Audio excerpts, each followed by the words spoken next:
नमस्कार जी, कैसे हैं आप सब? अच्छा, आज मैं एक केस आप लोगों के सामने डिस्कस करने जा रहा हूँ। उससे आप अनुमान लगा सकते हैं कि एक इंसान की लाइफ में हेल्थ इंश्योरेंस की क्या ज़रूरत होती है। ठीक है। मेरे एक क्लाइंट थे, मैंने उनको आई थिंक 4 साल या 5 साल पहले एक हेल्थ इंश्योरेंस उनको दिया हुआ था 10 लाख रुपए का। ठीक है। और उन्होंने कभी यूज़ नहीं किया है। ठीक है। आराम से सब कुछ चल रहा था, लेकिन पिछले आई थिंक कुछ पिछले महीने नहीं, 2 महीना पहले, हाँ शायद ये भी 2 महीना पहले क्या हुआ। एक्चुअली वो ड्राइविंग का काम करते हैं, ड्राइविंग करते हैं। ठीक है। तो उनको बैक में हमेशा पेन रहता है। ठीक है। बैक पेन की वजह से ना वो बहुत ज़्यादा परेशान हो गए थे। ठीक है। अभी सीन क्या हो गया कि बैक पेन की वजह से ना उनको इतनी ज़्यादा तकलीफ होने लगी कि मतलब पहले तो लगा कि नॉर्मल है, मतलब ड्राइविंग करते हैं और एज भी है, 40 प्लस के हैं। ठीक है। तो पहले लगा कि नॉर्मल है, लेकिन जब बर्दाश्त नहीं हो रहा था तो फिर वो गए ऑर्थोपेड के पास दिखाने के लिए कि कुछ हड्डियों की शायद इशू हुए हैं। तो ऑर्थोपेड ने चेक किया, उन्होंने एमआरआई करवाया।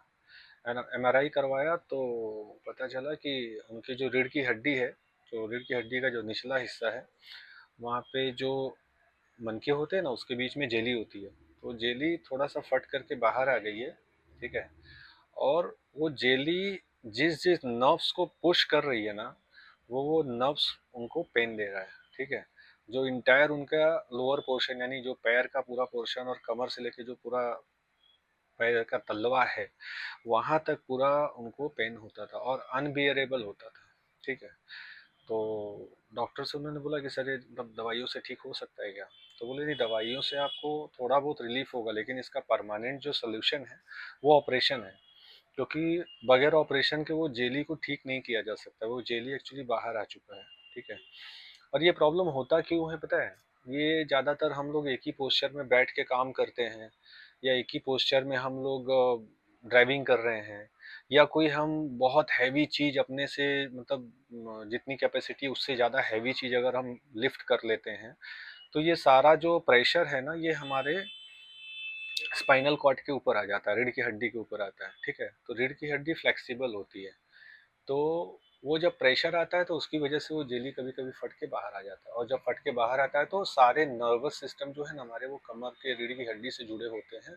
तो लोअर पोर्शन का जो नर्व्स है ना, उसको पुश करता है। पुश करने से क्या होता है ना कि वहाँ का ब्लड सर्कुलेशन जो है ना वो प्रॉपर नहीं हो पाता है, और वो पेन देता है। ठीक है। तो उन्होंने बोला ठीक है सर, तो ऑपरेशन हम करा लेते हैं, और क्या कॉस्ट आएगा इसका?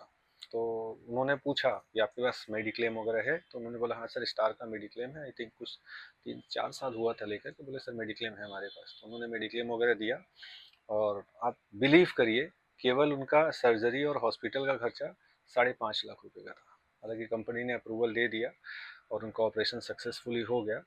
Now he is fine. और अभी घर पे हैं वो, फिलहाल रेस्टिंग पीरियड में ही है, क्योंकि डॉक्टर ने बोला 1 से 1.5 महीना उनको रेस्ट करना है। दवाइयाँ वगैरह चालू है, प्री एंड पोस्ट के हिसाब से वो अपना दवाइयों का जो है बिल कंपनी को दे देते हैं। कंपनी जो है उसको रिवर्स करती है, पेमेंट उनको रिटर्न दे दी है। ठीक है। कहने का मतलब ये है कि अभी ये भाई साहब के पास मेडिक्लेम था, तो इन्होंने क्लेम कर दिया। अब आप सोचिए, आज की डेट में भी ऐसे बहुत लोग हैं जिनके पास मेडिक्लेम है ही नहीं है। ठीक है। उनके साथ क्या? एक मैं छोटा सा एग्जांपल दिया आपको। ये 5.5 लाख रुपए का जो खर्चा आया है ना ऑपरेशन का, ये कोई बहुत बड़े हॉस्पिटल में नहीं, एक जनरल हॉस्पिटल की बात कर रहा हूँ। अगर आप बड़े हॉस्पिटल में गए ना, तो ये खर्चा 9 लाख, 8 लाख, 9 लाख तक भी जा सकता है, एज पर सर्जन चार्जेस। ठीक है। As per hospital charges. तो कहने का मतलब ये है कि मेडिक्लेम आज की डेट में इतनी ज़्यादा ज़रूरी है ना, कि कब इसकी ज़रूरत पड़ जाए ना, कुछ बोला नहीं जा सकता है। ठीक है। तो मेरी रिक्वेस्ट है आप लोगों से कि जिन लोगों ने अभी भी मेडिक्लेम नहीं लिया है, वो प्लीज़ ले लें। ठीक है। और अगर एक अच्छे एडवाइज़र से लेते हैं तो ज़्यादा अच्छी बात है। ऑनलाइन हो सके तो अवॉइड करिए, क्योंकि ऑनलाइन में मेडिक्लेम तो आपको मिल जाएगा, लेकिन जो क्लेम के टाइम जो सर्विस चाहिए, जो सपोर्ट चाहिए, वो आपका हो नहीं पाता है। ठीक है। तो फिर आप लोगों के क्लेम में प्रॉब्लम आती है। ठीक। हो सके तो एक ऑनलाइन और एक्सपीरियंस एडवाइज़र से लीजिए। अगर आपको एडवाइज़र नहीं मिल रहे हैं तो डिस्क्रिप्शन में मेरा नंबर दिया हुआ है, आप मुझे कॉल कर सकते हैं, मैं भी आपको मेडिक्लेम प्रोवाइड कर दूँगा। ठीक है। Thank you. Stay safe, stay secure. और मेरे चैनल को आप सब्सक्राइब कर लें, कमेंट करें, लाइक करें, और अगर हो सके तो इसको शेयर करिए ताकि दूसरों को भी ये काम आ सके। Thank you very much.